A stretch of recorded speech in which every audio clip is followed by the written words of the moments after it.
Vous regardez Medi 1 TV Afrique, soyez les bienvenus si vous nous rejoignez. Votre édition d'information c'est maintenant. Et voici les titres qui font l'actualité. Le sommet sur le financement du climat s'est ouvert aujourd'hui à Paris avec la participation d'une cinquantaine de chefs d'État et de gouvernement. Et la question de la finance mondiale sur les investissements verts reste au cœur des travaux du One Planet Summit.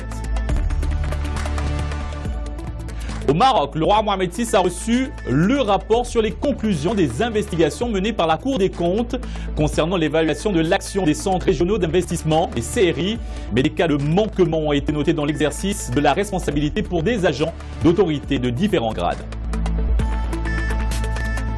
La décision de Donald Trump sur le statut de Jérusalem a déclenché des séries de manifestations dans le monde et la réprobation quasiment unanime de la communauté internationale. Objectif, contraindre le président américain à revenir sur cette décision. Soyez les bienvenus sur Medi 1 TV Afrique. Le sommet sur le financement du climat s'est ouvert aujourd'hui à Paris avec la participation d'une cinquantaine de chefs d'État et de gouvernement. Ils prennent donc la question de la finance mondiale sur les investissements verts et l'une des questions centrales de ces travaux. Il s'agit donc après l'adoption à la COP 21 d'un pacte historique contre le réchauffement terrestre d'accélérer une action climatique encore insuffisante. Plus de détails dans ce reportage de notre envoyé spécial à Paris, Ismaël Obiangze. La lutte contre les changements climatiques brise les clivages ici à Paris, où écologistes, militants associatifs et spécialistes de la finance décident de regarder dans la même direction pour un défi planétaire à relever. Le Maroc a déjà pris une longueur d'avance dans le domaine des projets innovants, parce que très actif sur le marché des green ong.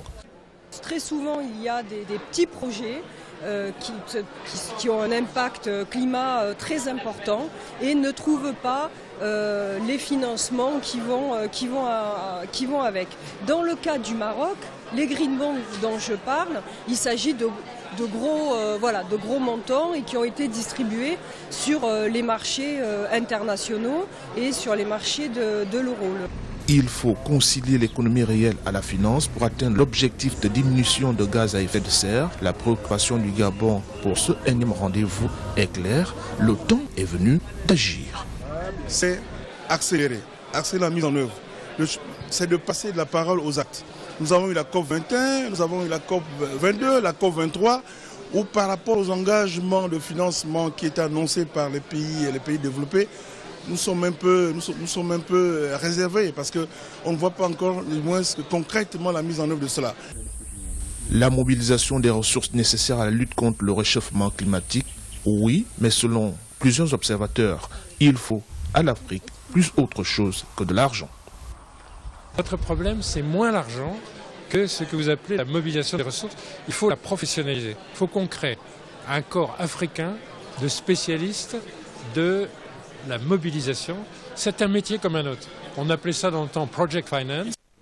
Les plus pessimistes de ces débats sur le financement du climat redoutent que Paris n'envisage pas une solution magique et concrète du financement immédiat de la lutte contre le réchauffement climatique. La mobilisation des ressources pour la cause demeure encore un chantier inachevé. Le roi Mohamed VI prend part aujourd'hui au One Planet Summit qui se tient à Paris, un sommet organisé par le président français Emmanuel Macron. Objectif, trouver des solutions nouvelles de financement pour lutter contre le réchauffement climatique. Le roi Mohamed VI a reçu aujourd'hui au Palais Royal à Casablanca le chef du gouvernement, le ministre de l'Intérieur et le premier président de la Cour des comptes, en présence de Fouad Ali Elima, conseiller du souverain. À cette occasion, Driss Gétou a présenté au souverain un rapport comportant les conclusions des investigations menées par la Cour des comptes concernant l'évaluation de l'action des centres régionaux d'investissement, les CRI. Par la suite, le ministre de l'Intérieur a soumis au souverain les résultats des investigations menées par le ministère. Elles ont relevé des cas de manquement dans l'exercice de la responsabilité chez un certain nombre d'agents d'autorité de différents grades. Le compte-rendu est d'Anissa Araou. Au cours de cette audience, le ministre de l'Intérieur, Abdelwafi Laftit, a présenté les résultats des enquêtes concernant le travail des agents territoriaux.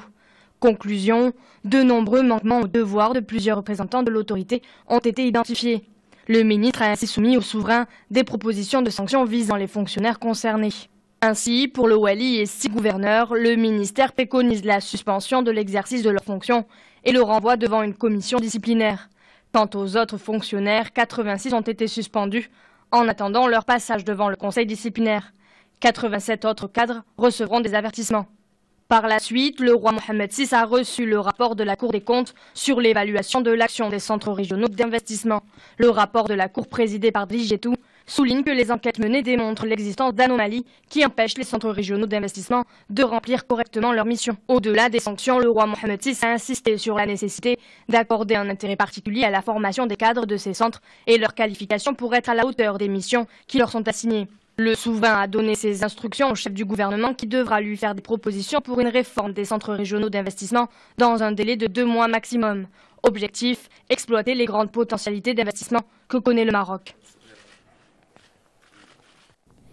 La Chambre des conseillers a adopté à la majorité hier le projet de loi de finances 2018 lors d'une séance plénière. 47 membres de la Chambre ont voté pour, 22 contre et 16 se sont abstenus. La Chambre avait adopté à la majorité la première partie du PLF 2018 avec l'approbation de 45 conseillers, l'opposition de 17 et l'abstention du vote de 19. Les partis de la majorité ont considéré que le projet de loi de finances a donné une grande importance aux secteurs sociaux en consacrant les attentes et revendications des citoyens. Précisons que le PLF vise à regagner la confiance du secteur privé, accorde un intérêt particulier à l'emploi et soutient les investissements publics. À Casablanca, le roi Mohamed VI a présidé lundi au Palais Royal la cérémonie de lancement de 26 investissements industriels dans le secteur de l'automobile. Il s'agit d'un montant global de 13,78 milliards de dirhams. Ces investissements permettront de créer plus de 1500 emplois directs. Les détails avec ce récit d'Anissa Araou. 26 investissements pour un montant total de 13 milliards de dirhams. Une cérémonie officielle présidée par le roi Mohamed VI a donné le coup d'envoi de ces investissements. Parmi les 26 projets, 6 s'inscrivent dans le cadre de la mise en œuvre de l'écosystème Renault qui développe une plateforme mondiale d'approvisionnement depuis le royaume.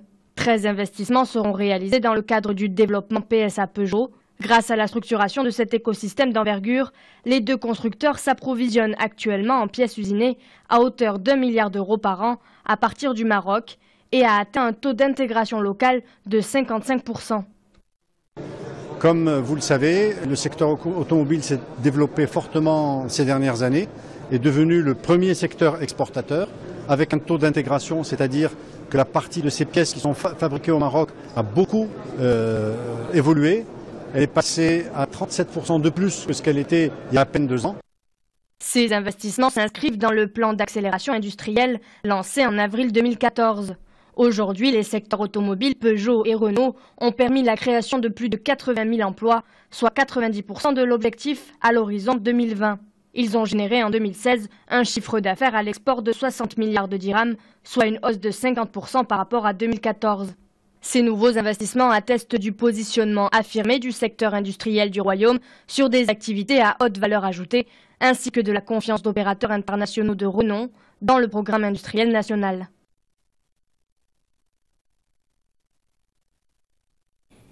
En reconnaissant unilatéralement le 6 décembre Jérusalem comme capitale d'Israël, Donald Trump a déclenché des manifestations quotidiennes, notamment au Moyen-Orient, la colère des dirigeants palestiniens et une réprobation quasiment unanime de la communauté internationale, toujours préoccupée des retombées dans une région en plein tumulte. Lors d'une visite lundi au Caire, le président russe Vladimir Poutine a critiqué le caractère déstabilisateur de la décision de son homologue américain. Il a appelé à une reprise immédiate des négociations directes israélo-palestiniennes sur tous les sujets disputés, y compris le statut de Jérusalem. Le président palestinien Mahmoud Abbas a également rencontré au Caire son homologue égyptien Abdel Fattah al-Sisi, qui a réaffirmé la nécessité de préserver le statut juridique de Jérusalem.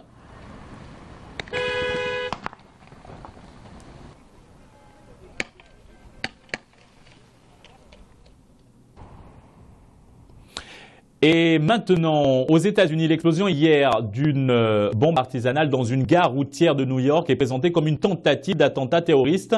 L'homme soupçonné d'avoir commis cet acte à Manhattan, au terminal de la gare routière de Port Authority, près de Times Square, est un Bangladais de 27 ans, nommé Akayet Ullah, originaire de Chittagong et habitant aux États-Unis. En conférence de presse, le gouverneur de l'État de New York a parlé d'un engin explosif rudimentaire. Les 3 personnes que l'auteur de l'attaque a blessées, parmi lesquelles un policier, ne sont que légèrement atteintes.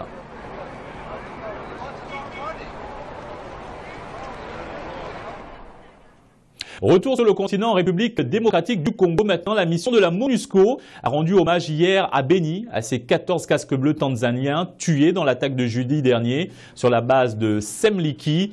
Une attaque que le secrétaire général des Nations Unies, Antonio Guterres, qualifie de la plus meurtrière contre une force de l'ONU depuis 1993. Les corps ont été rapatriés en Tanzanie dans la foulée, alors que l'Union européenne appelle dans un communiqué les autorités de la RDC à mener une enquête afin que les responsables répondent rapidement de leur acte devant la justice. Les cercueils des 14 victimes ont été présentés un à un, puis rassemblés sous une tente au quartier général de la MONUSCO à Beni. Ils étaient recouverts du drapeau tanzanien en dessous duquel on pouvait distinguer un second drapeau, bleu et blanc, celui des Nations Unies. Et toujours en République démocratique du Congo, l'Union européenne a décidé hier, à l'issue d'une réunion sur la RDC, de renouveler jusqu'au 12 décembre 2018 les sanctions imputées à certains tenants du pouvoir. Ces mesures consistent en un gel des avoirs et une interdiction de visa pour l'Union européenne, visant 16 personnalités. Elles ont été adoptées en réponse aux entraves à une sortie de crise consensuelle. À Kinshasa, l'on s'étonne de cette décision de l'organisation européenne.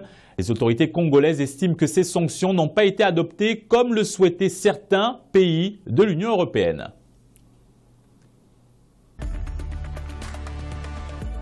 C'est tout pour cette édition d'information. Merci de nous rester fidèles. Agréable suite des programmes sur Média TV Afrique.